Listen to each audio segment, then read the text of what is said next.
नमस्कार, कार्यक्रम प्रयासको नयाँ श्रृङ्खलामा स्वागत छ। कोभिड महामारीले हामी सबैलाई कुनै न कुनै हिसाबले प्रभावित बनाएको छ। विश्व नै आक्रान्त बनाएको भाइरसका फरक प्रजाति र लहरले असहज परिस्थितिमा धकेलेको अवस्था छ। तर यो जटिल समयमा सबैभन्दा अग्रपंक्तिमा रहेर काम गर्ने स्वास्थ्य कर्मीहरूको योगदान अतुलनीय छ। तिनै स्वास्थ्य कर्मी मध्येको एउटा समूह हो कोभिड विशेष नर्स समूह।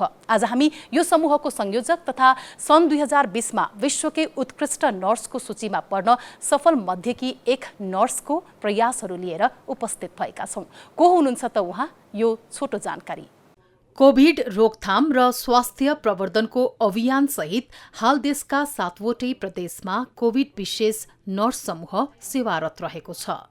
समूहले प्रदेशदेखि नगरपालिका स्तरसम्म कोभिड परामर्श प्रदान गर्दै आएको छ। स्वास्थ्य मन्त्रालयसँगको समन्वयमा काम गर्दै आएको यो समूहकी संयोजक हुन् नर्स दुर्गा सापकोटा।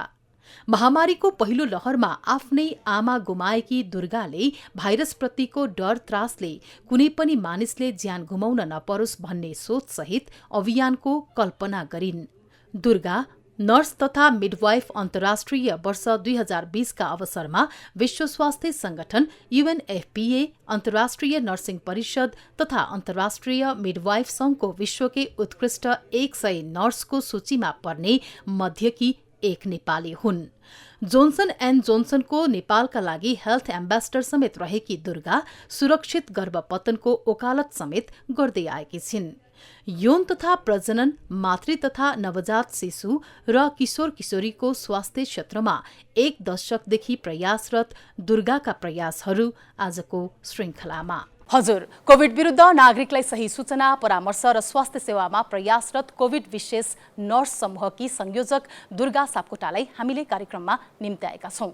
आउनुस् उहाँलाई कार्यक्रममा स्वागत गरौं। नमस्कार दुर्गाजी, हार्दिक स्वागत छ यहाँलाई। धेरै धेरै धन्यवाद। यहाँ नर्सिङको मास्टर दोस्रो वर्षमा अहिले अध्ययनरत हुनुहुन्छ स्नातकोत्तरमा। यो समयमा घरमै बस्नु भएको छ तर काम पनि गरिरहनु भएको छ। कसरी काम गरिरहनु भएको छ? हामीहरूले चाहिँ हजुरले अघि पनि भनिहाल्नुभयो, कोभिड विशेष नर्स समूह भनेर हाम्रो एउटा सञ्जाल छ। हामीले त्यसमा चाहिँ टेलिकाउन्सिलिङ सेवाहरू दिइरहेको छौँ। हामीहरू चाहिँ 7वटा प्रदेशमा हाम्रो 7वटा काउन्सिलर र 7वटा कोअर्डिनेटर हुनुहुन्छ। उहाँको फोन नम्बर ओपन गरेको छौँ र कोभिडसँग सम्बन्धित हामीहरूले काउन्सिलिङ सेवा दिने भनेर सुरु गरे तापनि नन कोभिड केसेसहरू पनि आउँछ होइन। र उहाँहरूलाई चाहिने जति पनि सूचना छ कोभिडसँग सम्बन्धित र अरू स्वास्थ्यसँग सम्बन्धित अरू सूचनाहरू हामीहरूले त्यसरी जानकारीहरू दिएर त्यसरी सेवाहरू दिइरहेका छौँ। वैशाखबाट सुरु गर्नुभयो, यो दोस्रो वेभमा मात्र किन सुरु गर्नुभयो? यसको कारण पनि छ पछाडि केही? हजुर, यो चाहिँ फर्स्ट वेभमा अब हामी सबैजनालाई विश्वभरि नै यो एकदम अन्यल विषय हो होइन। अब फर्स्ट वेभमा आउँदाखेरि के हुन्छ, के हो यो भन्ने नै त्यति धेरै थाहा नभएको, स्वास्थ्यकर्मीको ठ्याक्क रोल के हुन्छ भन्ने पनि थाहा नभएको, कसरी जान्छ भन्ने पनि थाहा थिएन होइन। र फर्स्ट वेभमा म आफ्नो व्यक्तिगत कुरा गर्दाखेरि हाम्रो परिवारमा सबैजना सङ्क्रमित भयौँ कोभिडले होइन।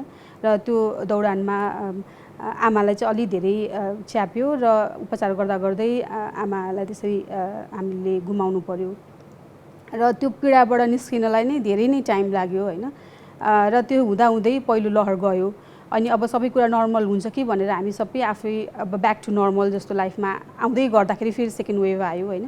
र सेकेन्ड वेभको सुरुमा पनि बुढो सासूलाई हामीहरूले चाहिँ अब बचाउन खोज्दा पनि सकिएन र त्यतिखेर पनि फेरि परिवार सङ्क्रमित भयौँ।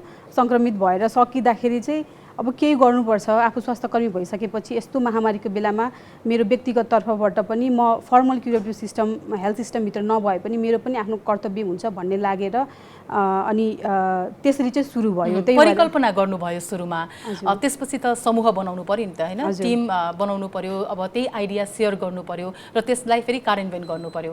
कस्तो अवस्थाबाट सुरु गर्नुभयो, थोरै सेयर गरिदिनुहोस् न। हजुर, जस्तो अब हामी चाहिँ म चाहिँ अहिले मास्टर सेकेन्ड इयरमा पढ्दै गर्दाखेरि ल यो दोस्रो लकडाउन भइसकेपछि हामी घरैमै बसेर सबै अनलाइन क्लासेसहरू भइरहेको थियो होइन। अनलाइन क्लासेसहरू हुँदाखेरि कस्तो फिल हुने भन्दाखेरि अब यो क्षेत्रमा आएर 10-12 वर्ष भइसक्यो स्वास्थ्य क्षेत्रमा काम गरेको। अहिले महामारीकोलाई यो नियन्त्रण गर्नको लागि जुन सिप चाहिने हो, जुन ज्ञान चाहिने हो, त्यो ज्ञान सबै छ मसँग, र पनि केही गर्न नसकिरहेको भने जस्तो अनुभव भइरहेको थियो आफूलाई। अनि के गर्न सक्छु त म भन्दाखेरि म फर्मल क्युरेटिभ हेल्थ सिस्टमभित्र पनि छुइनँ। अनि म के गर्न सक्छु त भन्दाखेरि सायद म घरै बसेर पनि मैले अरूलाई जानकारी दिन सक्छु होला भन्ने लाग्यो। किन भन्दाखेरि चाहिँ मैले नजिकबाट देखेको थिएँ कि कस्तो खालको जानकारी नहुँदाखेरि मान्छेहरू कति आत्तिन्छन्। मेरो घर परिवारभित्र पनि होइन, म आफै स्वास्थ्यकर्मी भएर काउन्सिलिङ गर्दा पनि कति हतोत्साही या कस्तो सानो मिसइन्फर्मेसनहरू थियो। अनि कमसेकम मैले इन्डिभिजुअल लेभलमा या फ्यामिली लेभलमा त्यो त गर्न सक्छु भन्ने मलाई त्यो होइन अनुभव भयो। र फेरि मलाई कस्तो फिल भयो भन्दाखेरि मैले एक्लै गर्नुभन्दा मैले समूह बनाएँ भने मैले धेरैजनालाई सहयोग गर्न सक्छु कि भन्ने जस्तो लागेर हाम्रो मास्टर्स को एउटा ग्रुप छ होइन, हाम्रो साथीहरूको ग्रुप। अनि त्यहाँ मैले कुरा राखेँ। अनि म जस्तै अरू साथीहरूलाई पनि सेवा गर्न नपाएर या चाहिँ आफूले यो महामारीमा चाहिँ प्रत्यक्ष भूमिका निर्वाह गर्न नपाएको भएर छटपट्टि भइरहेको धेरैजना हुनुहुँदो रहेछ। म्यासेज ड्रप गर्ने बित्तिकै 5-6 जनाले ल गरिहालौ भनेर रियाक्सन देखाउनु भयो। त्यो मलाई लाग्छ बिहान 11 बजीतिर होला मैले त्यो म्यासेज ड्रप गरेको। अनि हामी त्यो दिनको बेलुका 4 बजे हामीले मिटिङ बसेर हामीले चाहिँ ल अब भोलिदेखि हामी टेलिकाउन्सिलिङ सेवा सुरु गर्ने भनेर हामीले त्यसो इन्स्ट्यान्टली काम गरेको थियौँ कि। हजुर, होम आइसोलेसनमै रहेका कोभिडका बिरामी जो हुन्छन् उनीहरूलाई सही मात्रामा मनोपरामर्श दिँदाखेरि पनि एकदमै राम्रो प्रभाव पार्न सकिन्छ भनिन्छ नि त होइन। कस्तो प्रकारले सहयोग गर्नुभयो? झन्डै 600-700 जनालाई त यहाँहरूले अहिलेसम्म सेवा पुर्याइसक्नु भएको छ। हजुर, हाम्रो काम गर्ने मोडल कस्तो छ भन्दाखेरि सुरुमा जतिखेर हामीहरू अब टेलिकाउन्सिलिङ गर्ने भनेर सुरुवात गऱ्यौँ त्यतिखेर न कोभिडमा काम गरेको कसैसँग अनुभव थियो, न चाहिँ टेलिकाउन्सिलिङको कसैसँग अनुभव थियो होइन। र कुन स्ट्राटेजीले काम गर्छ भन्ने कुरा हामी कसैलाई पनि थाहा थिएन। त्यो नभइसकेपछि हामीहरूले ल प्रोटोटाइप गरौँ होइन, टेलिकाउन्सिलिङको एउटा मोडल डेभलप गर्नको लागि प्रोटोटाइपिङ गरौँ भनेर 3 दिन छुट्यायौँ होइन।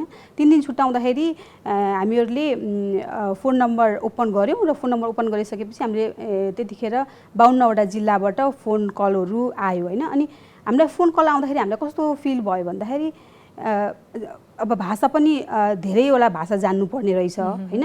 र त्यो बेलामा चाहिँ कस्तो खालको सूचना थाहा छैन जनतालाई, या चाहिँ घर परिवारलाई चाहिँ कोभिड सङ्क्रमित भएपछि कस्तो कुराले चाहिँ उहाँहरूलाई पिरोलिरहेछ होइन, कस्तो सूचना दियौँ भने चाहिँ उहाँहरूलाई हामीले सहज बनाउन सक्छौँ भन्ने त्यो सबै 3 दिनमा हामीहरूले सबै कुरा थाहा पायौँ कि। अनि हामीले टेलिकाउन्सिलिङ मोडल भनेर डेभलप गऱ्यौँ होइन। त्यो मोडलमा चाहिँ 7वटा प्रदेशमा 7 जना काउन्सिलर हुने र 7 जना कोअर्डिनेटर हुने। 7 जना कोअर्डिनेटरले चाहिँ त्यो आफ्नो प्रदेशमा होइन कस्तो खालको के अरे सूचनाहरू छ, कस्तो खालको संरचनाहरू छ, स्रोतहरू कहाँ छन् होइन, जस्तो एम्बुलेन्सहरू कहाँ छ मान्छेलाई सेवा दिनको लागि होइन इन्स्ट्यान्टली चाहिँदाखेरि भन्ने कुराहरू चाहिँ कोअर्डिनेटरले सबै सूचनाको अनि त्यसपछि लोकल गभर्मेन्टसँग चाहिँ कोअर्डिनेट गर्ने र काउन्सिलरले चाहिँ त्यो सबै सूचनाहरूलाई मोबिलाइज गरेर जुन फोन गर्नुहुन्छ जसले कोभिड सङ्क्रमित परिवारले या चाहिँ उहाँहरूलाई चाहिँ त्यो सबै अपडेटेड इन्फर्मेसन एकुरेटली र टाइममा दिने होइन। त्यो गर्दाखेरि चाहिँ उहाँहरू अब घरमै बसिराख्नु भएकोहरूलाई पनि सजिलो होस् र अस्पताल जानुपर्ने स्थितिमा पनि एकदम ऱ्यापिडली उहाँहरूलाई मोबिलाइज गर्न सकियोस् या सिफ्ट गर्न सकियोस् भन्ने हिसाबले हामीले सुरुमा त्यसरी प्लानिङ गऱ्यौँ। यस्तै किसिमको काम त स्वास्थ्य मन्त्रालयले पनि गरेको थियो होइन, नम्बर पनि दिएकै हो। यद्यपि कतिपय मानिसहरूले त्यो नम्बरको बारेमा जानकार हुन सकेनन् होइन, समयमा ज्यान जोगाउन पनि सकिएन कतिपयको भने कतिपयले एकदमै असहज परिस्थितिहरूको सामना गरेर मात्र अस्पतालसम्म पुग्न सके। तपाईँहरूको यो अभियान पनि अब घर घरमा पुग्न सक्ने स्थिति त अवश्य पनि थिएन होइन। एक त इन्टरनेटबाट सुरु गर्नुभयो, त्यसमाथि पनि टेलिकाउन्सिलिङ टेलिफोनबाट चाहिँ तपाईँले जानकारी दिने भनेपछि सहज रूपमा हाम्रो यो समाजमा त्यो किसिमको अभ्यास धेरै भइसकेको छैन। कतिको गाह्रो हुँदो रहेछ काम गर्न? काम गर्न सजिलो त पक्कै थिएन होइन, तर त्यो च्यालेन्जमै काम गर्न चाहिँ एउटा अर्कै खालको मजा पनि हुँदो रहेछ होइन। अब सुरुमा चाहिँ हजुरले भने जस्तै हामीहरूले चाहिँ इन्टरनेटबाटै नम्बर आउट गऱ्यौँ र अलिक जो मिडियाको एक्सेसमा हुनुहुन्छ उहाँहरूलाई मात्रै रिच भयो होइन। तर पछि चाहिँ के भयो त भन्दा हाम्रो स्वास्थ्य तथा जनसङ्ख्या मन्त्रालय अन्तर्गत हाम्रो नर्सिङ डिभिजनले हाम्रो काम थाहा पाइसकेपछि चाहिँ उहाँहरूले एकदमै एप्रिसिएट गरेर हामीहरूलाई चाहिँ हामी कसरी अगाडि बढ्न सक्छौँ भन्ने हिसाबले समन्वय गर्नुभयो र अहिले चाहिँ कुरा गर्दाखेरि हामीहरूले जति पनि काउन्सिलिङ गर्ने डाटाहरू चाहिँ हामी उहाँहरूलाई नै बुझाउँछौँ होइन नेपालको हेल्थ सिस्टमभित्र इन्कर्पोरेट हुने गरेर काउन्सिलिङको डेटाहरू प्रोभाइड गरिरहेको छौँ।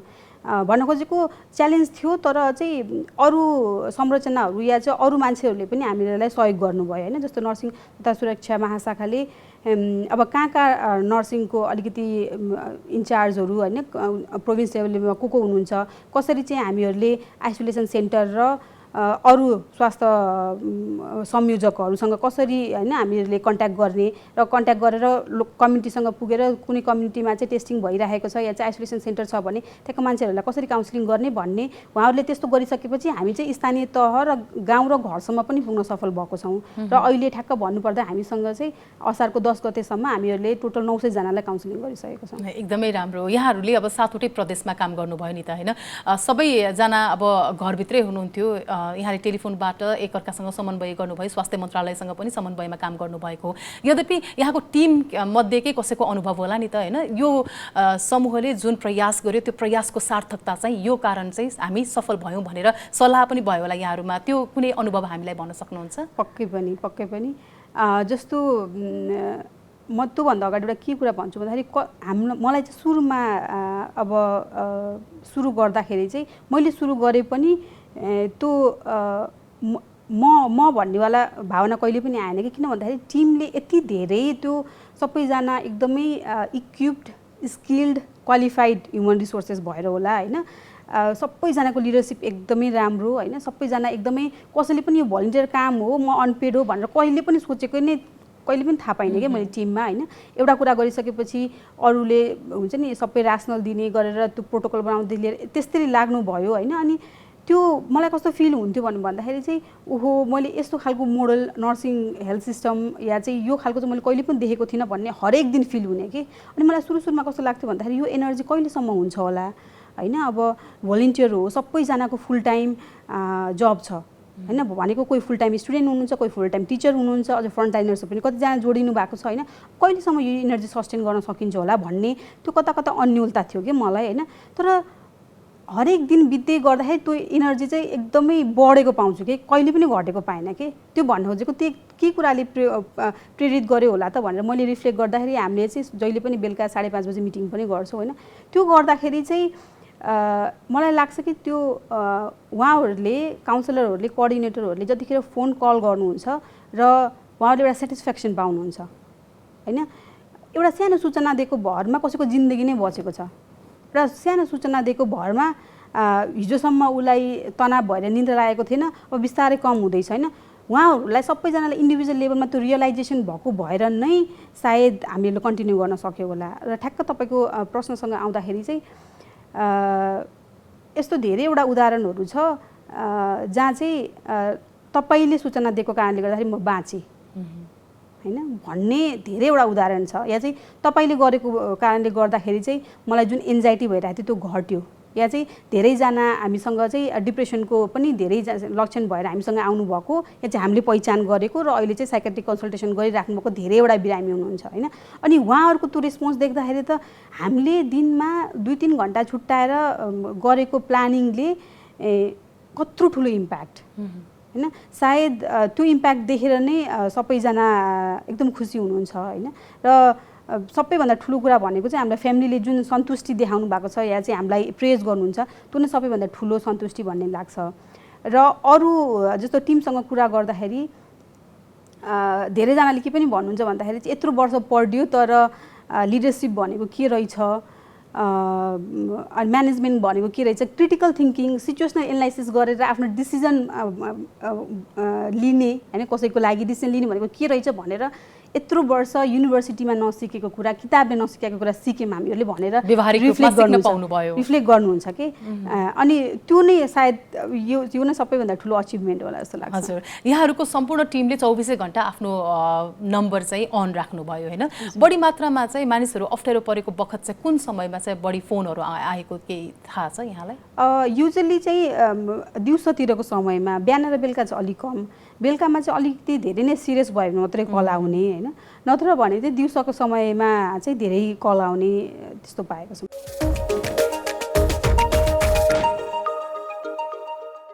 यो लकडाउनको समय अनि त्योसँगै पहिलो वेभ हुँदै अहिले हामी दोस्रो वेभको कोभिडसँग जुधिरहेको समय यो सबै समयलाई हेर्दाखेरि मानिसमा बढी मात्रामा त्यो किसिमको एउटा डर एउटा सन्तास एन्जाइटी भनौँ अथवा डिप्रेसन नै भनौँ किन बढी छ किनकि हामीले सुसाइडको एउटा केस हेर्ने हो भने पनि बढ्दै गइरहेको छ नि त होइन। अब मेन्टल हेल्थको म त एक्सपर्ट होइन मेरो महिला स्वास्थ्य हो मेरो एरिया मैले काम गर्ने तर पनि अब अहिले ठ्याक्कै हाम्रै कामको अनुभव गर्दाखेरि जस्तो हामीसँग मास्टर्स इन साइकेट्रिक गरेको एक्सपर्ट्सहरू पनि हुनुहुन्छ होइन मेन्टल हेल्थको सबै इस्युजहरू चाहिँ उहाँहरूले हेर्नुहुन्छ। हाम्रो नेटवर्कमा आइसकेपछि मेन्टल हेल्थसँग रिलेटेड कुनै पनि छ भने फेरि हामीले उहाँलाई कल डाइभर्ट गर्छौँ होइन। तर चाहिँ ओभरअल भन्नुपर्दाखेरि धेरै चाहिँ एन्जाइटीको प्रब्लम छ किनकि पोस्ट कोभिडमा पनि एउटा पाटो हो नि त एन्जाइटी धेरैलाई हुने गरेको छ। हजुर अब कस्तो भन्दाखेरि यो कोभिडको अन्योलताले नै गर्दाखेरि सबैलाई अलिकति डर त्रास होइन सबैलाई नै छ होइन। अब हामीले चाहिँ अनि हामीले चाहिँ हाम्रो नेटवर्कमा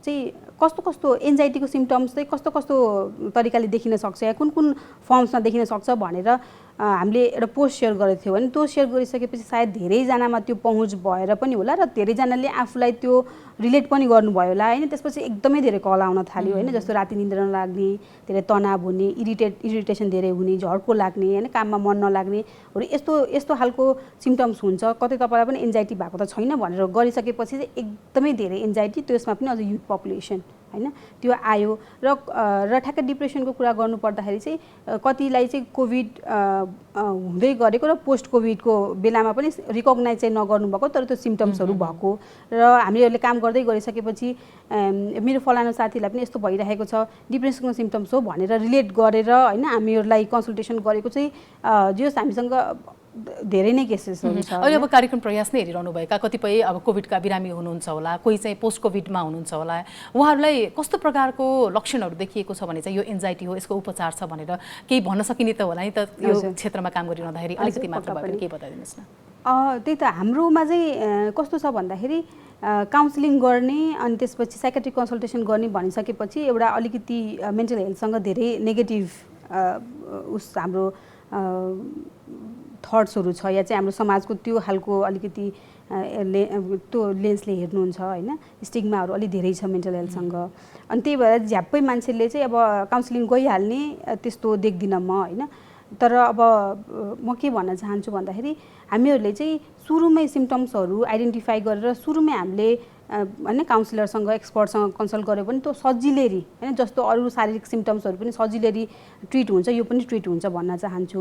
र अब एन्जाइटीको ठ्याक्क कुरा गर्दाखेरि अब अहिले चाहिँ अब धेरैलाई चाहिँ एकदमै निन्द्रा नलाग्ने होइन अब निन्द्रा नलाग्ने अनि त्यसपछि छटपट्टि हुने होइन काम गर्न चाहिँ अब एकाग्रता नहुने कन्सन्ट्रेसन नहुने होइन अनि एकदमै धेरै झिजो लाग्ने होइन अनि काम चाहिँ टालटुल गर्ने आज गरौँला भोलि गरौँला भनेर काम टालटुल गर्ने यस्तो खालको कमन यो खालको सिम्टम्सहरू चाहिँ एकदमै कमनली देखिरहेको एन्जाइटीको सिम्टम्स हो अहिलेको हकमा चाहिँ होइन।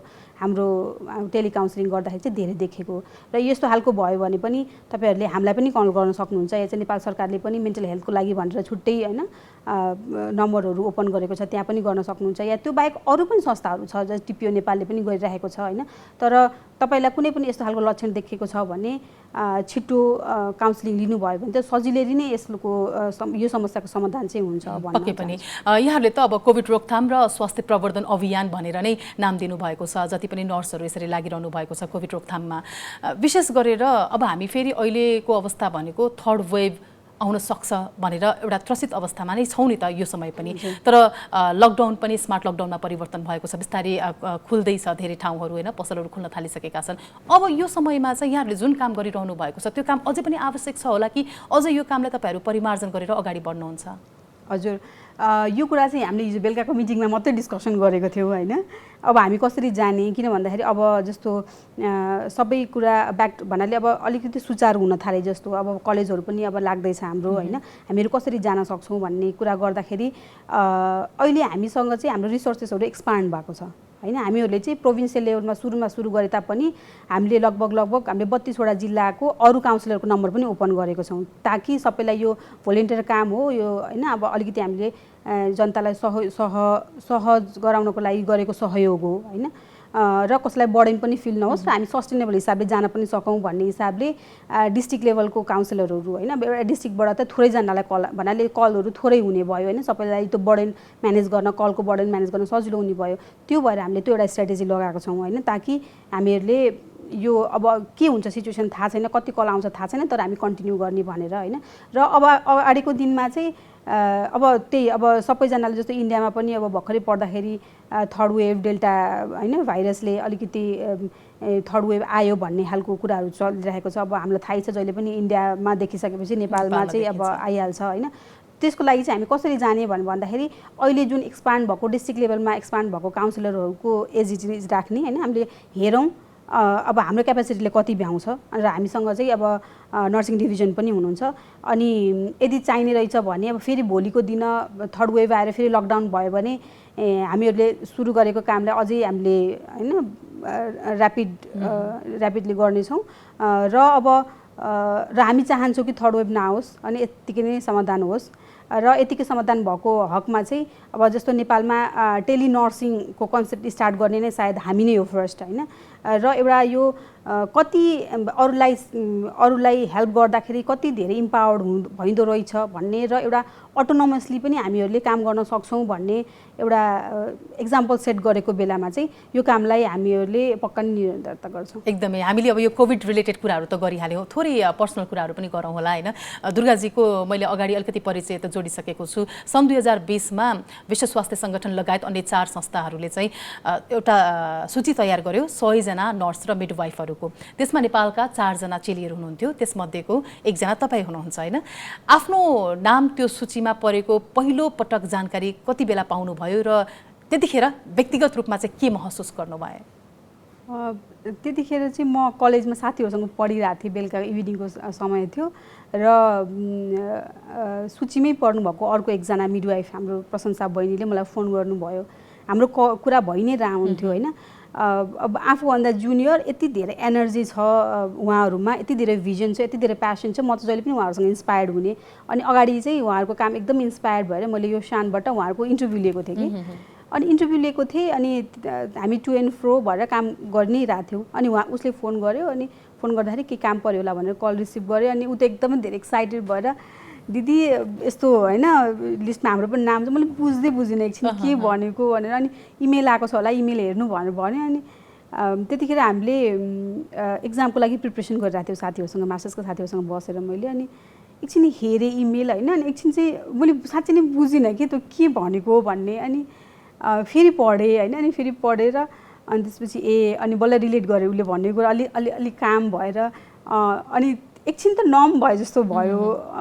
हजुर, उत्कृष्ट नर्सको सूचीमा आफूलाई पाउनुको पछाडिको कारण के होला जस्तो लाग्छ त? उहाँहरूले जसरी अब सबै कुरा रिलिज गर्नुभएको छ नामहरू सबै, त्यो हिसाबले हेर्दाखेरि चाहिँ म चाहिँ जसरी कर्म हेल्थसँग आबद्ध छु र कर्म हेल्थमाबाट चाहिँ गरेको सेवा एकदम मार्जिनलाइज पपुलेसनमा चाहिँ हामी जसरी सेवाहरू गरिरहेको छौँ र साथसाथै चाहिँ यौन तथा प्रजनन स्वास्थ्यमा जसरी यो सानसँग आबद्ध भएर मैले इम्प्याक्ट क्रिएट गर्न सकेको छु, त्यो इम्प्याक्टहरूलाई हेरेर नै उहाँहरूले त्यो सूची तयार पार्नुभएको भन्ने लाग्यो मलाई उहाँको डिस्क्रिप्सन देखेर। यसको लागि व्यक्तिगत रूपमा आफूले पनि केही प्रयास गर्नुपर्छ, प्रोसेसमा केही लाग्नुपर्छ कि पर्दैन? हजुर, मलाई आएको थियो पहिला कल्सहरू इमेल्सहरू होइन, तपाईँले के गरिराख्नु भएको छ, तपाईँको सिभी पठाउनु यस्तो यस्तो भनेर गर्नुभएको थियो।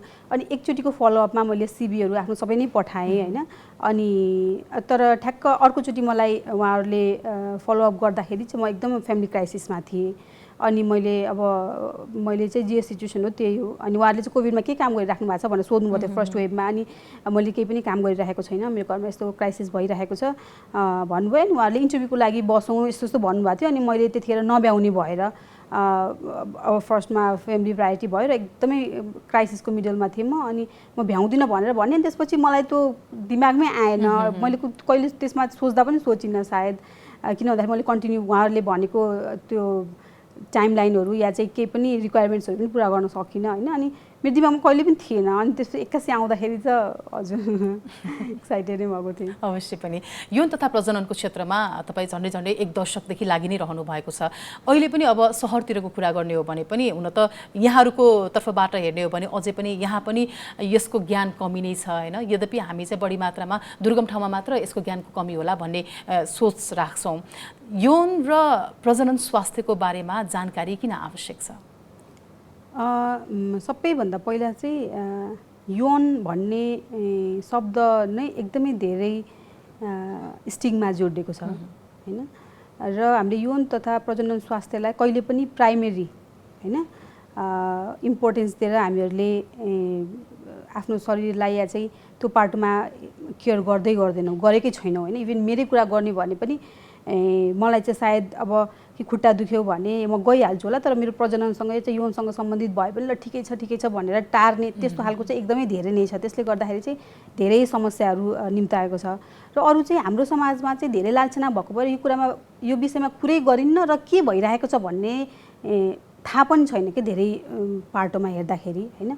त्यही भएर चाहिँ के भइरहेको छ र धेरै समस्याहरू छ। यौन जतिखेर हामीले यौनको कुरा गर्छौँ र प्रजनन स्वास्थ्यको कुरा गर्छौँ धेरै समस्या छ नेपालमा हैन।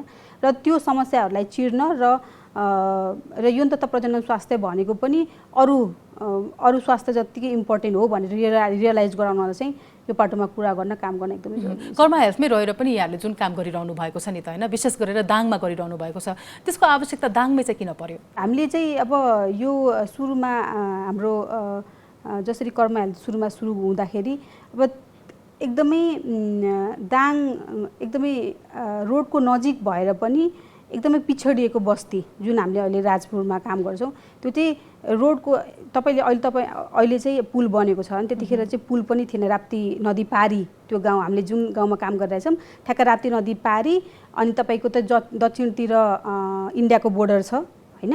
र हाम्रो चाहिँ यता उत्तरतिर चाहिँ राप्ती नदी छ हैन। त्यसको बिचको गाउँ हैन, जहाँ चाहिँ कस्तो खालको कम्युनिटी छ भन्दाखेरि चाहिँ थारू कम्युनिटी हैन, थारू मुस्लिम मिक्स कम्युनिटी। र त्यो कम्युनिटीमा चाहिँ एकदमै धेरै स्वास्थ्य समस्याहरू र रोडको नजिक भएर पनि तराई भएर पनि स्वास्थ्य सेवा पहुँच नभएको त्यो कम्युनिटी देखिसकेपछि चाहिँ अब हामीहरूले चाहिँ हेल्थ सिस्टम मोडल बनाउनुपर्छ भनेर भन्दाखेरि चाहिँ सबैभन्दा मार्जिनलाइज कम्युनिटीमा काम गरेर हामीहरूले एउटा नमुना तयार पार्न सक्यो भने अरूलाई पनि काम लाग्छ भन्ने हिसाबले त्यसरी दाङ नै रोज्यो। त्यहाँ तपाईहरूले गर्भावस्थाका महिलाहरूलाई चाहिँ निःशुल्क रूपमा अल्ट्रासाउन्ड पनि गराउनुहुन्छ हैन। यो अल्ट्रासाउन्ड गर्दाखेरि के हुन्छ, यो किन आवश्यक छ भनेर त्यहाँका महिलाहरूले बुझ्नु भएको छ? छैन, पक्कै पनि छैन। तर हामीले जतिखेर काम गर्दै सुरु गऱ्यौँ त्यतिखेर चाहिँ धेरै नै थिएन। तर अब हामीले काम गर्ने मोडल चाहिँ कस्तो छ भन्दाखेरि हामीहरूले चाहिँ कर्मा हेल्थको चाहिँ जुन राजपुर हेल्थ मोडल छ त्यो चाहिँ एउटा चाहिँ हाम्रो यता क्लिनिकल पार्ट हो र एउटा चाहिँ एडमिनिस्ट्रेटिभ पार्ट हो हैन। क्लिनिकल पार्टमा चाहिँ यता केयरको पार्टमा भनौँ न एउटा क्लिनिकल केयर छ, एउटा चाहिँ हामीहरूले आउटरिच प्रोग्राम गर्छौँ मोबाइल क्लिनिक भनेर, जहाँ चाहिँ हाम्रो गर्भवती महिलाहरूको लागि भनेर अल्ट्रासाउन्ड गरिन्छ। र अर्को भनेको कम्युनिटी हेल्थ हाम्रो कम्युनिटी हेल्थ वर्करहरू हुनुहुन्छ हैन, 10 जना हुनुहुन्छ जसले चाहिँ के गर्नुहुन्छ भन्दाखेरि घर घरमा गएर गर्भवती महिलाहरूको चाहिँ गर्भ जाँचको बारेमा हैन, अनि अब 2 वर्ष मुनिको बच्चाहरूको स्वास्थ्य हैन, उहाँहरूको इम्युनाइजेसनको कुरा, अनि त्यसै गरेर हाम्रो यो दीर्घकालीन रोगहरूमा ब्लड प्रेसर, डायबिटिज र हाम्रो सिओपिडी हैन, दम, यिनीहरू रोगको बारेमा चाहिँ औषधिहरूको बारेमा सबै भन्नुहुन्छ हैन। स्पेशली जतिखेर गर्भवतीको कुरा आउँछ उहाँहरूले चाहिँ कतिपट्टि जाँच गर्नुपर्ने हो, बिचमा केही कम्प्लिकेसन्स आयो कि भनेर, किन भन्दा उहाँहरू सबैजना लोकल हो र आफ्नो घर परिवारमा भन्नाले आफ्नो गाउँ टोल छरछिमेकमा चाहिँ के भइरहेको छ भन्ने कुरा उहाँहरूले एकदम अपडेट गर्नुहुन्छ। र हाम्रो चाहिँ इलेक्ट्रोनिक हेल्थ रेकर्ड सिस्टम छ जसमा चाहिँ हरेक घरको डेटा चाहिँ उहाँहरूले रेकर्ड गर्नुहुन्छ हैन। र अहिले पछिल्लो तहमा हेर्दाखेरि चाहिँ कम्युनिटी हेल्थ नर्सहरू चाहिँ एकदमै कम्युनिटी हेल्थ वर्कर्सहरू नर्स होइन सरी एकदमै एक्टिभ हैन, एकदमै सुपर एक्टिभ हुनुहुन्छ उहाँहरू हैन। अब कोषको जाँच कतिखेर गराउने हो त्यो चाहिँ स्वास्थ्य संस्था गयो कि गएन है, या चाहिँ त्यसलाई के भइरहेको छ भनेर एकदमै उहाँहरू सुपर एक्टिभ भएको भएर के भइरहेको छ, कतिजना गर्भवती हुनुहुन्छ, के सिम्टम्स, सानो पनि सिम्टम्स देख्यो भने सबै अपडेट हुन्छ कि हामीलाई हैन। त्यही भएर त्यो उहाँहरू एक्टिभ भएको भएर अहिले चाहिँ हामीले सुरुवाती दिन र अहिले कम्पेयर गर्दाखेरि चाहिँ अलिकति चेतना चाहिँ बढेको छ। पक्कै पनि। र यो राजपुरमा मात्र नभएर अन्य धेरै दुर्गम ठाउँमा यसको आवश्यकता त छ नि। हुन त अब सरकारले पनि गर्भावस्थाका महिलाहरूको लागि अझ बढी सेवा दिने हैन, स्वास्थ्य सम्बन्धी सेवा दिने, बच्चा भइसकेपछि पनि केही हदसम्म काठमाडौँमै आएर थापाथली अस्पतालमै प्रसुति गराउँदाखेरि पनि थोरै रकम दिएर सहयोग गर्ने लगायतका केही कार्यक्रमहरू नल्याएको पनि होइन। तर यस्ता कार्यक्रमहरू किन ओझेलमा परिरहेका छन् र यहाँहरू जस्ता संस्थाको आवश्यकता परिरहेको छ? सबैभन्दा पहिला सुरु चाहिँ अघि तपाईँले जुन पहिलो प्रश्न सोध्नु भएको थियो सायद त्यही छ होला आन्सर होइन। यौन तथा प्रजनन स्वास्थ्यको बारेमा थाहै नै छैन होइन। महिलाहरूलाई चाहिँ गर्भावस्थामा आउन सक्ने कम्प्लिकेसन्स होइन, त्यसबाट हुनसक्ने खतराहरू होइन, त्यसको बारेमा उहाँहरूलाई अवेर नै हुनुहुन्न कि। त्यो नभइसकेपछि चाहिँ जतिखेर त्यो डिमान्ड साइडमा थाहा छैन नि होइन, सप्लाई साइड मात्रै भएर हुँदैन। या चाहिँ त्यो एउटा पाटो भयो। र अझै किन हाम्रो जस्तो संस्था नेसेसरी छ त भन्दाखेरि स्वास्थ्य सेवा भनेको पहुँचयोग्य हुनु पर्यो, अफोर्डेबल हुनु पर्यो र कल्चरली सेन्सिटिभ पनि हुनु पर्यो। र धेरै ठाउँमा त्यो नभएको भएर महिलाहरूले चाहिँ अलिकति हेजिटेट गर्ने गर्भ जाँच गराउन जाँदाखेरि होइन, या चाहिँ असहज मान्ने, अनि एकचोटि गइसकेपछि ल ठिकै छ भन्ने होइन। र चाहिँ कन्टिन्युस फलोअप होइन, उहाँहरूले आफै चेक गर्न आउनुहुन्न भने यताबाट फलोअप नहुँदाखेरि चाहिँ त्यो ब्रेकेज हुने, त्यो विभिन्न कारणले गर्दाखेरि चाहिँ महिलाहरू नआउनु भएको जस्तो लाग्छ। र हामीहरूले चाहिँ कर्मा हेल्थमा सबै यो कुरा जुन अघि मैले भने होइन, अफोर्डेबिलिटीको कुरा, कल्चरली एक्सेप्टेबिलिटीको कुराहरू, अनि त्यसपछि हाम्रो एक्सेसिबिलिटीको कुराहरू, यो सबैलाई म्यापिङ गरेर लोकल्ली हाम्रो त्यो त्यस्तो खालको हेल्थ सिस्टम भयो भने मात्र सबै ठाउँमा पहुँच हुन सक्छ होला सायद।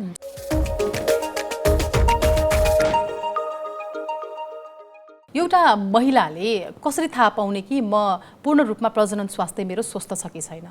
हजुर, त्यो कुराहरू त अब कति समयको अन्तरालमा चेक जाँच गराउनु पर्छ, गराउनै पर्यो भने पनि के चेक जाँच गराउनु पर्छ? यो कुराहरू चाहिँ एकदमै कन्टेक्स्चुअल हुन्छ होइन। अब जस्तो अब अहिले कुनै पनि अब पहिला सुरु चाहिँ मैले कसरी मेरो यौन तथा प्रजनन स्वास्थ्य मैले एकदमै राम्रो राख्न सक्छु होइन, सबै मेन्टेन गर्न सक्छु भनेर त्यो पाटोमै पहिला हामीहरूले सूचना थाहा पाएर त्यो पाटोमै काम गर्नुपर्ने हुन्छ होइन। जस्तो अब सामान्य हिसाबले भनौँ न, अब धेरैजनालाई थोरैजनालाई थाहा होला र थाहा भएको नि एकदमै थोरैजनाले मात्र आफ्नो यौनको कुराहरू अनि यौन तथा प्रजनन स्वास्थ्यको जुन हामीले हाइजिन भन्छौँ होइन त्यो मेन्टेन गर्नुहुन्छ होला जस्तो लाग्छ मलाई होइन। हामीले ट्रेनिङहरू दिँदाखेरि पनि एकदमै कमले गरेको पाउँछु मैले। र ठ्याक्क भन्नुपर्दाखेरि जस्तो अब नेपालको कन्टेक्स्टमा अब 30 वर्ष कटिसकेपछि हरेक 3 वर्षमा चाहिँ प्यापिस्मेयर गर्ने एकचोटि, या चाहिँ सेक्सुअली एक्टिभ तपाईँ सेक्सुअली एक्टिभ भएको हरेक 3 वर्षपछि चाहिँ प्यापिस्मेयर गर्नुपर्छ होइन। र अब तपाईँ 30 वर्ष कटिसकेपछि हरेक वर्ष चाहिँ तपाईँको यो ब्रेस्ट सेल्फ एक्जामिनेसन भन्छ होइन, क्लिनिकल ब्रेस्ट सेल्फ एक्जामिनेसन गर्ने, र 40 वर्ष कटिसकेपछि प्यापिस्मेयर चाहिँ तपाईँको हरेक 1 वर्ष कटाएर होइन 1 वर्षको अन्तरालमा चाहिँ गर्ने भन्ने यो नेपाल सरकारको गाइडलाइन छ। र चाहिँ अब विश्वभरि नै आफ्नो लोकल कन्टेक्स्ट अनुसार कतिको रिसोर्सेस अभाइलेबल छ त्यो खालको गाइडलाइन हुन्छ होइन। त्यो हामीलाई चाहिँ अब जस्तो सर्भाइकल क्यान्सरको, ब्रेस्ट क्यान्सरको इन्सिडेन्सहरू हेर्नुहुन्छ भने नेपालमा धेरै नै छ होइन। त्यसमा म पनि जोखिममा पर्छु कि भनेर त्यो गर्नुपर्ने पाटोहरू धेरै छ। तर अब त्योभन्दा अगाडि नै अब जस्तो कुरा गर्दाखेरि मेन्स्ट्रुअल हेल्थ एन्ड हाइजिन म्यानेजमेन्टमा नै कतिजनालाई थाहा छ मैले महिनावारी हुँदाखेरि चाहिँ मैले मेरो महिनावारी स्वस्थ राख्न चाहिँ मैले कसरी सक्छु, के गर्छु भन्ने नै एकदमै थोरै मान्छेलाई थाहा छ होइन। र एकदमै थोरै र थाहा भएकोहरूले पनि अब कतिजनाले विभिन्न कारणले गर्दाखेरि त्यो व्यवहारमा उतार्न नसकिरहेको अवस्था छ होइन। हामीले प्रत्यक्ष युथहरूसँग कुरा गर्दाखेरि, महिलाहरूसँग कुरा गर्दाखेरि पनि त्यसो धेरैवटा समस्याहरू छ। हामीले हाम्रो घरमा रहेका छोरीहरूलाई जब किशोरावस्थामा उनीहरू प्रवेश गर्दै गर्छन्, शारीरिक रूपमा परिवर्तन आउँछ होइन, त्यो बेलामा पनि उनीहरूलाई मानसिक रूपमा पनि कतिपय तनावहरू हुने रहेछन्। अब त्यो सँगै मेन्स्ट्रुएसन भएको खण्डमा चाहिँ कसरी सिकाउन सक्छौँ कि यो समयमा उनीहरूले आफूलाई सरसफाइमा भयो अनि स्वस्थ रहनको लागि चाहिँ के कुरा ध्यान दिनुपर्छ भनेर? हजुर, पक्का पनि। अब जस्तो पहिला हाम्रो चाहिँ यो कुराहरू हाम्रो घरबाट र हाम्रो स्कुलबाट पहिला नै महिनावारी भइसकेपछि होइन कि महिनावारी हुनुभन्दा अगाडि नै जतिखेर हुँदैछौ होइन त्यतिखेर चाहिँ प्युबर्टियल चेन्जेसहरू आउँछ होइन शरीरमा, त्यो खालको सिम्टम्सहरू देख्न थाले, साइनहरू देख्न थालेपछि त्यो सिकाउन एकदमै जरुरी छ। किन भन्दाखेरि त्यो जुन हर्मोनल चेन्जेसले गर्दाखेरि जुन फिजिकल चेन्जेसहरू भइरहेको हुन्छ त्यसले गर्दा एकदमै धेरै एन्जाइटी भइरहेको टिनेजहरूमा होइन एडोलेसेन्टहरूमा त्यो देखिन्छ डाटाले पनि। र मैले काम गर्दाखेरि प्रत्यक्ष त्यस्तो खालको अनुभवहरू धेरै सेयर गर्नुहुन्छ। र ठ्याक्क कसरी चाहिँ हाइजिन मेन्टेन गर्ने भन्ने कुरामा चाहिँ अब सबैभन्दा मेन कुरा त अरू बेला पनि जहिले पनि हामीहरूले सकेसम्म कटनको अन्डरवेयर युज गर्ने होइन। र पिरियड भएको बेलामा एउटा प्याड चाहिँ 6-7 घन्टा या चाहिँ दिनभरि लगाउने पनि धेरैले गर्नुहुन्छ होइन। त्यो गर्दाखेरि चाहिँ फर्दर अर्को को इन्फेक्सन भएर त्यो अरू समस्या देखिन सक्छ। त्यही भएर त्यो प्याड प्रयोग गरिरहेको प्याड नभिजे पनि परिवर्तन गर्नु पर्यो। पक्कै पनि नभिजे पनि होइन हरेक 4देखि 5 घन्टासम्म चाहिँ परिवर्तन गर्न एकदमै जरुरी छ होइन। र धेरैजनाले महिनावारी हुँदाखेरि साबुनहरूको प्रयोगहरू गरेको एकदमै धेरै होइन सफा गर्नको लागि भनेर साबुनहरू प्रयोग गरेको पाइन्छ। तर हाम्रो शरीर यसरी बनेको हुन्छ कि हाम्रो जुन योनिमा एक खालको नेचुरल ब्याक्टेरिया हुन्छ जसले त्यहाँको पिएच मेन्टेन गरेर होइन इन्फेक्सनलाई चाहिँ माथि जान होइन तपाईँको यो हाम्रो पाठेघरतिर योनिबाट पाठेघरतिर जानलाई रोकिरहेको हुन्छ होइन। त्यो ब्याक्टेरियाहरू चाहिँ साबुनको प्रयोग गरिसकेपछि मरेर त्यो इन्फेक्सन प्रिभेन्ट गर्न सक्दैन कि बाहिरको धुलोहरूदेखि अरू इन्फेक्सन चाहिँ प्रिभेन्ट गर्न सक्दैन। त्यही भएर चाहिँ साबुनहरूको प्रयोग चाहिँ नगर्ने सकेसम्म होइन। र अब मैले चाहिँ अब यो विभिन्न खालको केमिकल्सहरू पनि नभए पनि अब हाइजिन मेन्टेन गर्नुहुन्छ भन्ने हिसाबले त्यो केमिकल्सहरू पनि एकदम प्रयोग गरिरहेको अनि त्यो पेन्टिलाइनरहरू के भन्नेहरू पनि एकदम प्रयोग गरिरहेको देख्छु होइन। अब त्यसमा केमिकल्सहरू हुनुभएको भएर पक्का पनि त्यसले चाहिँ असर चाहिँ गर्छ होइन। त्यो भन्दा हामीले हरेक दिन हामीहरूले होइन अन्डरवेयर चेन्ज गऱ्यौँ होइन हरेक दिन हामीले नर्मल पानीले नै हामीले योनि सफा गऱ्यौँ या चाहिँ हरेकचोटि होइन पिसाब फेरिसकेपछि योनि सफा गऱ्यौँ र हरेकचोटि महिनावारी हुँदाखेरि हरेकचोटि टोयलेट जाँदाखेरि सफा गऱ्यौँ भन्ने सायद त्यतिले गर्दाखेरि नै हामीहरूले आफ्नो जुन मेन्सुरल हेल्थ एन्ड हाइजिन चाहिँ मेन्टेन गर्न सक्छौँ भन्ने। हजुर तपाईँको प्रयासहरूको बिचमा हामीले महिला स्वास्थ्यका कुरा गरिरहेका छौँ, किशोरीहरूको स्वास्थ्यको कुरा गरिरहेका छौँ। सबै कुरा यसमा हामीले समाहित गर्न खोज्दाखेरि समय नपुग्न पनि सक्छ। अझ यहाँले अर्को भनेको चाहिँ यहाँ लको स्टुडेन्ट पनि हुनुहुन्छ, सुरक्षित गर्भपतनको लागि वकालत पनि गर्दै आउनु भएको छ होइन। यो विषय भनेको चाहिँ एकदम विवादित छ नेपाली समाजमा। गर्भपतन भन्नासाथ एकदमै नकारात्मक किसिमले सोचिने तर यसको पछाडिका अप्ठ्याराहरू असहजता यो समयसम्म आइपुग्नुको पछाडिका कारणहरूको बारेमा चाहिँ व्यवस्था गरिन्छ बरु। तर कसैले गर्भपतन गरेको छ भने चाहिँ उसलाई नकारात्मक रूपले हेर्ने। अलिकति यो विषयको बारेमा पनि छर्लङ्ग पारिदिनुहोस् न। जस्तो अलिअलि होइन धेरै नै लालछना छ होइन, धेरै नै त्यो नेगेटिभ हिसाबले हेरिन्छ होइन।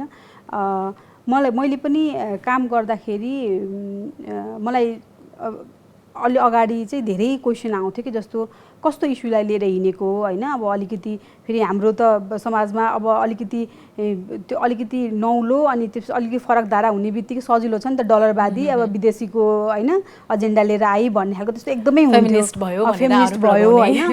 अब डलरवादी विदेशीको एजेन्डा लिएर आयो अब के अरे आफ्नो संस्कृति होइन अब हाम्रो संस्कृति हलचल भयो भन्ने यस्तो खालको कुराहरू एकदमै धेरै सुन्नु पऱ्यो। तर ठिकै छ उहाँहरूलाई चाहिँ पछि मैले सम्झाउँदै नै गएँ। अब जस्तो नेपालको ठ्याक्कै आँकडा हेर्नुहुन्छ भने अहिले पनि टोटल म्याटर्नल मोर्टालिटीमा चाहिँ 7% भनेको अनसेफ अबर्सनले गर्दाखेरि चाहिँ डेथ्स भइरहेको छ महिलाहरूको होइन 7% होइन। अनि त्यसमा पनि आँकडाले के देखाउँछ भन्दाखेरि चाहिँ टोटल रिप्रोडक्टिभ एज ग्रुपको महिलाहरूमा जम्मा 41% सुरक्षित गर्भपतन छ नेपालमा लिगल छ भन्ने थाहा छ। र जति पनि अबोर्सन गर्नुहुन्छ त्यसमा चाहिँ 68%ले अनसेफ गर्नुहुन्छ होइन। अब हाम्रो एम के हो त भन्दाखेरि चाहिँ कुनै पनि अनिश्चित गर्भ भयो र उहाँहरूले अबोर्सन गर्न चाहनुहुन्छ भने अनसेफ होइन सेफ गर्नुहोस् होइन। महिलाहरूलाई तपाईँहरूलाई अब अहिले ठ्याक्क हेर्नुहुन्छ भने जस्तो नेपालमा चाहिँ अहिले पनि 24% अनमेट नेड छ फ्यामिली प्लानिङको होइन।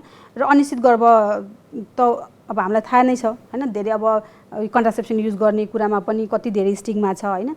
अब मेल काउन्टर पार्ट्सले युज गर्नुहुन्न, फिमेलले नै गर्नुपर्ने, फिमेलले गर्न खोज्दा पनि नपाइने या चाहिँ गरिरहेको अवस्थामा पनि सबै 100% रिलायबल कुनै पनि कन्ट्रासेप्सनको मेथड छैन र त्यहाँ त अनवान्टेड प्रेग्नेन्सी चाहिँ हुन्छ नै।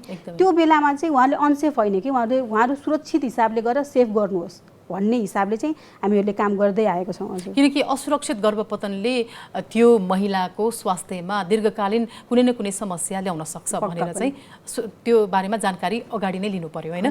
बढी मात्रामा कस्तो पनि छ भने अब कुनै पनि विवाहित नै दम्पति हुन् अथवा अविवाहित बीचमा चाहिँ असुरक्षित यौन सम्बन्ध भएको खण्डमा अहिलेको ट्रेन्ड भनेको चाहिँ क्लिनिकमा जाने, मेडिकलमा जाने र मेडिसिन लिएर खाइहाल्ने, त्यसले गर्दाखेरि कतिपयको ज्यान पनि गएको छ। यो विषयको बारेमा उनीहरू आफै जागरुक हुन सकिरहेका छैनन् भने कतै त्यो मेडिकल र क्लिनिकका मानिसहरूले पनि उनीहरूलाई अलिकति सुरक्षित रूपमा गर्भपतनको लागि आइडियाहरू दिन सक्छन् कि सक्दैनन्? यो पक्कै पनि सक्छन्। र अब अहिले नेपालमा चाहिँ अहिले पछिल्लो यो हाम्रो फर्स्ट वेभमा हेर्नुभयो भने यो खालको कन्सेप्ट आएको पनि छ होइन। जस्तो हाम्रो UNFPAले एउटा डाटा निकालेको थियो, अहिले यो लकडाउनले गर्दाखेरि यो कन्ट्रासेप्सनको होइन सबै सप्लाईहरू हुन नसकेको कारणले गर्दाखेरि, मोबिलिटी कम भएको कारणले गर्दाखेरि, यो ट्रान्सपोर्टेसनमा रेस्ट्रिक्सन आएको कारणले गर्दाखेरि, सबै कारणले गर्दाखेरि चाहिँ 70 लाख महिलाहरूको चाहिँ अनवान्टेड प्रेग्नेन्सी हुन सक्ने भनेर देखाएको थियो। नेपालमा चाहिँ ठ्याक्क आँकडा छैन, तर नेपालमा पनि अनवान्टेड प्रेग्नेन्सी धेरै नै भयो भन्ने अनुमान छ होइन। र त्यो धेरै नै भएको अनवान्टेड प्रेग्नेन्सी अनसेफ अबोर्सनमा नजाओस् भनेर फर्स्ट वेभमा हाम्रो RH गाइडलाइन हाम्रो स्वास्थ्य मन्त्रालयले बनाएको थियो। त्यसमा चाहिँ सर्वसुलभ पहुँच कसरी गर्न सकिन्छ त भन्दाखेरि राइट वेले टेलिकाउन्सिलिङ भनेको टेलिमेडिसिन स्टार्ट गरेर होइन, जस्तो फार्मेसीहरूबाट ल क्लिनिक्सहरूबाट पनि जाँच गराएर महिलाले होइन फोनबाटै काउन्सिलिङ गरेर कति हप्ताको गर्भ हो होइन, कहिले महिनावारी रोकेको भनेर यो सबै अब हाम्रो जो एक्सपर्ट्स हुनुहुन्छ या चाहिँ जो अब अनुमति प्राप्त जुन सुरक्षित गर्भपतनको स्वास्थ्य कर्मीहरू हुनुहुन्छ उहाँबाट एक लेभलको टेली कन्सल्टेसन भइसकेपछि अनि फार्मेसीमा उहाँहरूले औषधि लेख्ने र नजिकको फार्मेसीमा गएर खाँदाखेरि चाहिँ सेफ नै हुने र त्यसरी नै काम भइरहेको छ। र त्यो अस्ति MSIको डाटा पनि हेर्नुभएको थियो र त्यसले गर्दाखेरि चाहिँ एकदमै धेरैलाई चाहिँ अनसेफ अबोर्सनमा जानलाई चाहिँ रोक्न सफल भएको भन्ने आँकडाहरू पनि आएको थियो। र मलाई लाग्छ कि फार्मेसीहरू र अरू क्लिनिक्सहरूलाई चाहिँ उहाँहरूलाई अलिकति ट्रेनिङ गरेर इम्पावर त्यो पार्टमा ट्रेनिङ गरेर गर्दाखेरि चाहिँ एकदमै धेरै बेनिफिसियल हुन्छ जस्तो लाग्छ। पक्कै पनि कार्यक्रमको अन्त्यतिर पनि आइपुगेका छौँ। तपाईँ त यही क्षेत्रमा क्रियाशील हुनुहुन्छ, त्यो भएर पनि मैले अन्त्यमा पनि सोध्न चाहेँ, यौनिकताको जनचेतनाको अहिलेको हाम्रो अभ्यास र अहिलेको हाम्रो क्रम हेर्ने हो भने हामी कुन अवस्थामा छौँ? अब ठ्याक्क कुन अवस्थामा छौँ भन्दाखेरि चाहिँ हामीले सुरुवात गरेको छौँ, सुरुवात मात्रै गरेको छौँ र बाटो हिँड्नलाई भर्खरै सुरु गरेको छौँ। त्यो काम गर्न धेरै बाँकी छ। पक्कै पनि कोभिडकै कुरा गर्ने भनेर हामीले यो कार्यक्रममा समय पनि मिलाएका हौँ। विशेष गरेर कोभिड विशेष नर्सको जुन समूह छ यसले गरिरहेको कामको सँगसँगै यहाँका कतिपय व्यक्तिगत प्रयासहरूको पनि हामीले कुराकानी गऱ्यौँ। यो समय मिलाएर आइदिनु भयो, यसको लागि यहाँलाई धेरै धेरै धन्यवाद। अन्त्यमा यहाँलाई केही भन्न मन लागेको छ भने अब भन्न सक्नुहुन्छ। अहिले अब कोभिडको थर्ड वेभ पनि आउन सक्ने भनेर सबैजनाले अनुमान गरिरहेको बेलामा अहिले चाहिँ कोभिड मृत्युदर र कोभिड सङ्क्रमण हुने जुन रेट छ त्यो अलिकति कम भए मात्रै हो, तर जोखिम चाहिँ उति नै छ होइन। त्यही भएर मास्क लगाउने र त्यसै गरेर साबुन पानीले हात धुने अनि भौतिक दूरी कायम गर्ने यो सबैजनाले गरौँ। आफूले सक्ने हामीहरूले गऱ्यौँ भने हामी आफू पनि सुरक्षित हुन सक्छौँ र अरूलाई पनि हामीहरूले जोखिमबाट प्रिभेन्ट गर्न सक्छौँ भन्ने लाग्छ। सबैजना सुरक्षित रहनु होला। हजुर, यो समय संवाद र यो प्रयासको लागि यहाँलाई धन्यवाद। धन्यवाद हजुरलाई पनि। हजुर, कोभिड महामारीको बेला स्वास्थ्य प्रणालीमा सेवा पुर्याउने हेतुले एकजुट भएका नर्सहरूको यो प्रयास निकै सराहनीय छ। उहाँहरू जस्ता स्वास्थ्य कर्मीहरूको प्रयासलाई सफल बनाउन हामी आफैले अपनाउनु पर्ने सुरक्षाका उपायहरू पनि उत्तिकै महत्त्वपूर्ण छन्। भाइरसका परिवर्तित रूपहरूको जोखिमबाट बस्न अझै पनि हामी बिना मास्क बाहिर ननिस्कौँ। अत्यावश्यक काम र भेटघाटमा पनि भौतिक दूरी कायम गरौँ। कोभिड महामारीको अग्रपङ्क्तिमा डटेर लाग्नुभएका समग्र स्वास्थ्य कर्मीप्रति सम्मान प्रकट गर्दै आजलाई कार्यक्रम प्रयास यही टुङ्ग्याउँछौँ। अर्को हप्ता अर्को अतिथिको प्रयाससहित उपस्थित हुने नै छौँ। हवस् त, AP1 हेर्दै गर्नुहोला। नमस्कार।